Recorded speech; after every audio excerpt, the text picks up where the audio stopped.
Bab 7 Pancasila sebagai dasar nilai pengembang ilmu. A. Hakikat ilmu pengetahuan. Poin 1. Pengertian ilmu pengetahuan dan teknologi. Apa itu ilmu? Kata ilmu berasal dari bahasa Arab alima dan berarti pengetahuan. Pemakaian kata ini dalam bahasa Indonesia kita ekuivalenkan dengan istilah sains. Apa isi pengetahuan ilmu itu? Ilmu mengandung 3 kategori, yaitu hipotesis, teori, dan dalil hukum. Ilmu juga haruslah sistematis dan berdasarkan metodologi. B. Pengetahuan. Secara etimologis, pengetahuan berasal dari kata bahasa Inggris yaitu knowledge. Dalam ensiklopedia filosofi dijelaskan bahwa definisi pengetahuan adalah kepercayaan yang benar. Menurut Ghazalba, pengetahuan adalah apa yang kita ketahui atau hasil pekerjaan tahu. Dengan demikian, pengetahuan merupakan hasil proses dari usaha manusia untuk tahu. Beranjak dari pengetahuan adalah kebenaran dan kebenaran adalah pengetahuan, maka di dalam kehidupan manusia dapat memiliki pengetahuan dan kebenaran. Sebagaimana dikutip oleh Suaidi tahun 2016, mengemukakan bahwa pengetahuan yang dimiliki manusia ada 4, yakni pengetahuan biasa, pengetahuan ilmu, pengetahuan filsafat, dan pengetahuan agama. C. Perbedaan ilmu dan pengetahuan. Pada Kamus Besar Bahasa Indonesia atau KBBI, ilmu disamaartikan dengan pengetahuan. Dari asal katanya, kita dapat mengetahui bahwa pengetahuan diambil dari kata bahasa Inggris, yaitu knowledge, sedangkan ilmu diambil dari kata science, dan peralihan kata dari Arab atau alima. Untuk memperjelas pemahaman kita, perlu juga dibedakan antara pengetahuan yang sifatnya prailmiah dan pengetahuan ilmiah. Pengetahuan ilmiah adalah pengetahuan yang harus memenuhi syarat-syarat ilmiah. Adapun syarat-syarat yang dimiliki pengetahuan ilmiah adalah harus memiliki objek tertentu, harus bersistem, memiliki metode tertentu, dan sifatnya umum. Dari hal tersebut, maka dapat diketahui bahwa ilmu itu adalah sebuah pengetahuan yang berobjek, bersistem, bermetode, dan bersifat universal. Setiap ilmu pasti adalah pengetahuan, namun tidak semua pengetahuan itu ilmu. Yang poin kedua, ini di sini ada perkembangan iptek, di mana perkembangan iptek ini terbagi menjadi beberapa tahap. Yang pertama ada zaman pra-Yunani kuno, di mana manusia pada saat ini menggunakan batu sehingga disebut zaman batu. Berkisar antara 4 juta sampai 20.000 tahun yang lalu. Pada zaman ini ditandai dengan beberapa hal. Yang pertama ada know-how, di mana kehidupan sehari-hari itu berdasarkan pengalaman. Yang kedua ada pengetahuan, berdasarkan pengalaman itu diterima secara fakta. Yang ketiga ada kemampuan menemukan abjad dan bilangan. Yang keempat itu ada kemampuan manusia ke tingkat abstraksi. Yang kelima yaitu kemampuan menulis, berhitung, dan menyusun kalender. Dan yang keenam adalah kemampuan meramalkan. Pada zaman yang kedua yaitu ada zaman Yunani kuno, di mana zaman ini ditandai dengan banyaknya ilmu dan filsafat dikarenakan orang Yunani pada saat itu tidak mempercayai lagi mitologi-mitologi. Yang ketiga ada zaman abad pertengahan, di mana pada saat ini hampir seluruh ilmuwan adalah teolog. Dan semboyan pada saat ini yaitu ansila diologi atau abdi negara.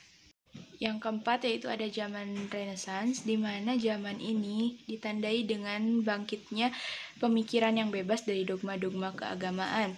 Renaissance ialah zaman peralihan ketika kebudayaan abad pertengahan mulai berubah menjadi sebuah kebudayaan yang modern. Pada masa ini tokoh-tokoh yang terkenalnya seperti Roger Bacon, Copernicus, Johannes Kepler, dan Galileo Galilei.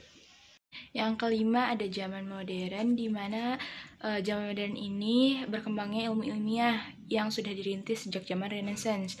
Contoh di zaman ini adalah ditemukannya teori gravitasi oleh Isaac Newton.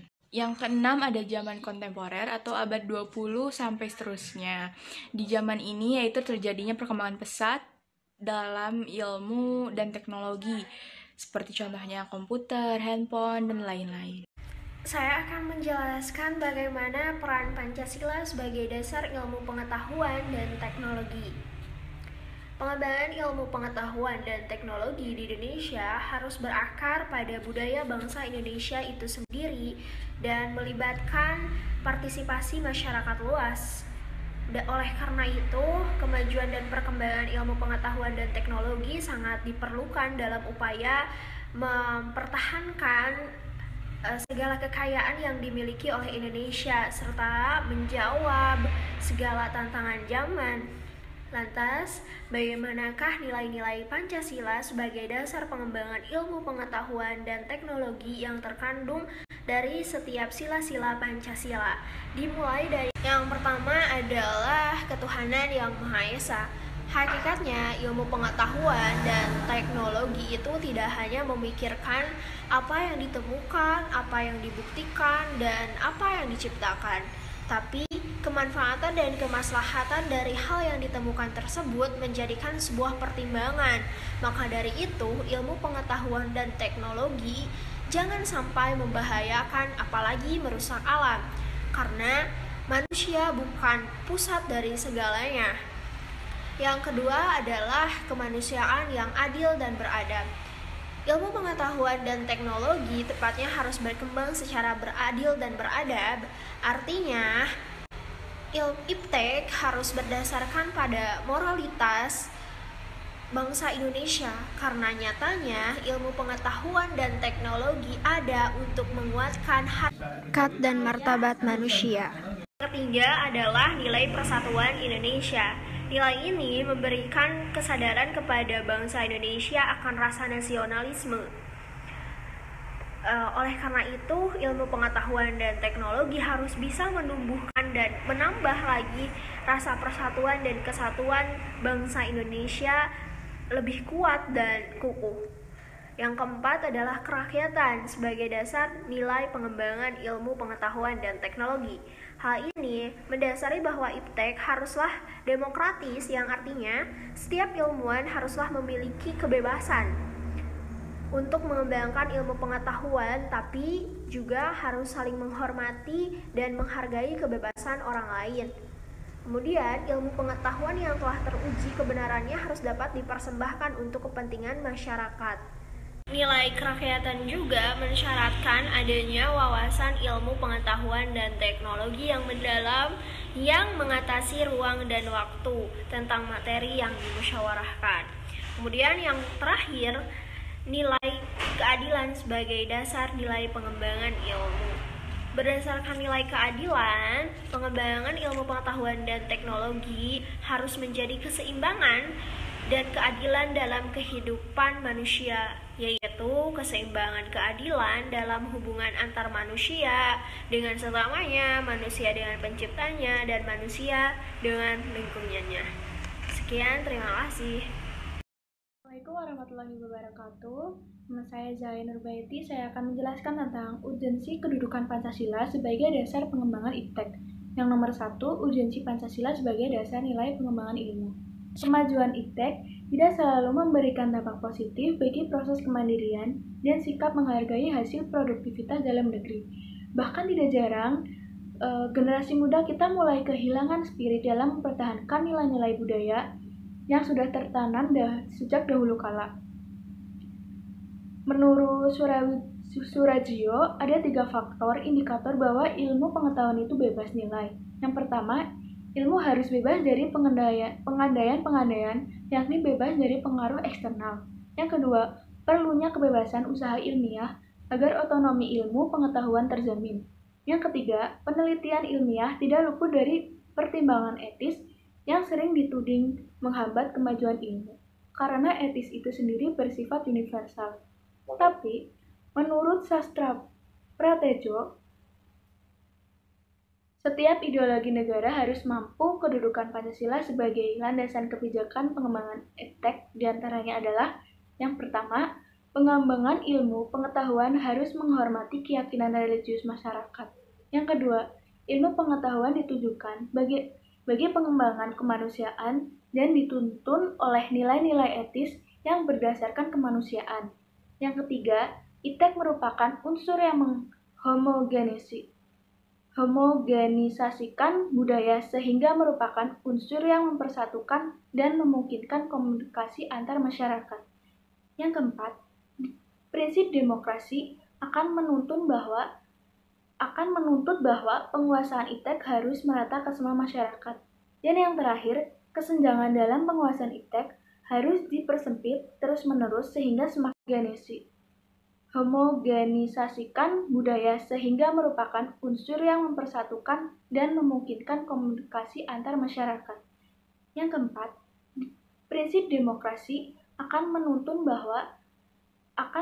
bahwa penguasaan IPTEK harus merata ke semua masyarakat.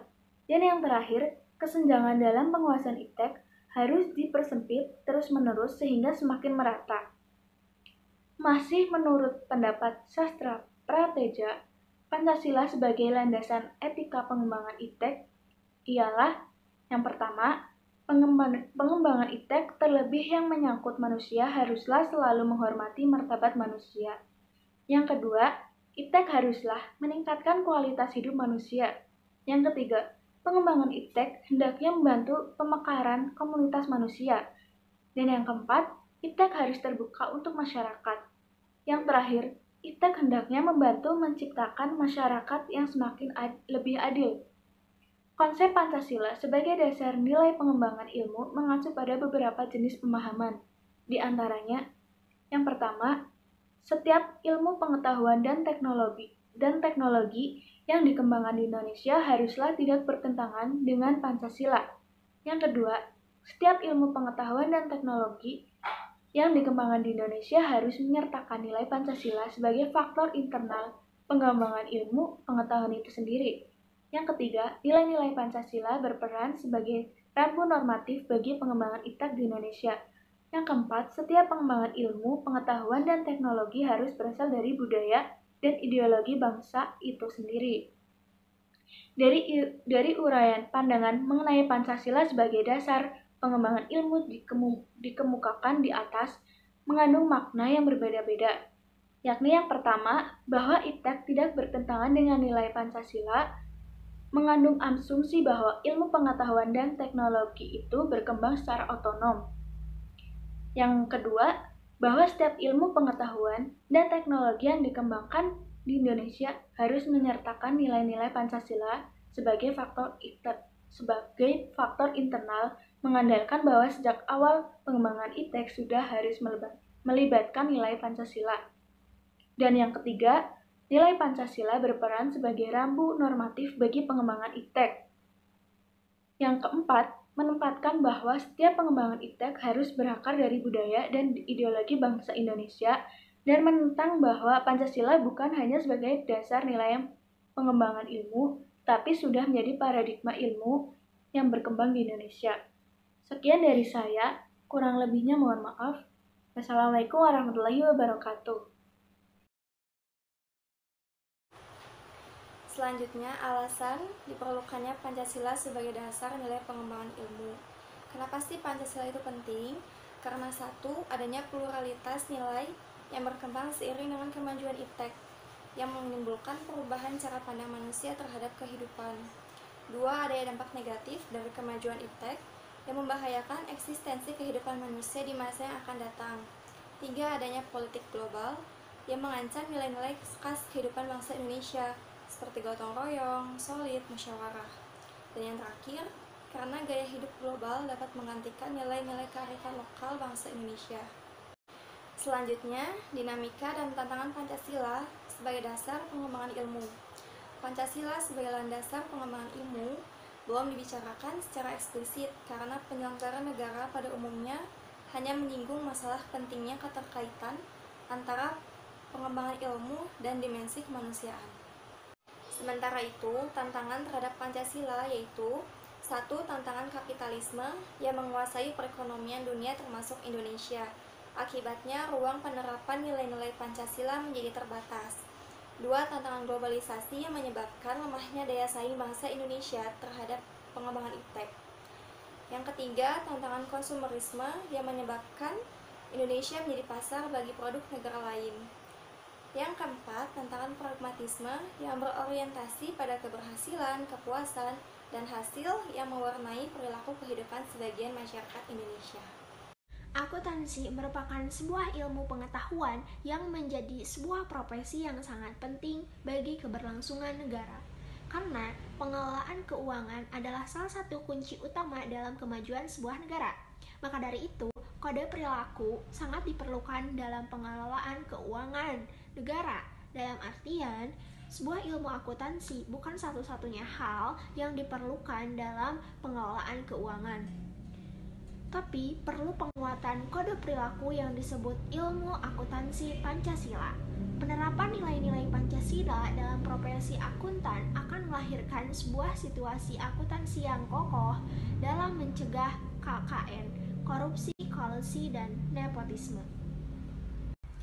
Hingga pada akhirnya, ilmu akuntansi dapat membentuk pola tingkah laku pengelolaan keuangan yang nasionalis dengan mengedepankan kepentingan kemajuan NKRI dibanding kepentingan pribadi. Dan terwujudlah sila kelima Pancasila, yaitu keadilan sosial bagi seluruh rakyat Indonesia.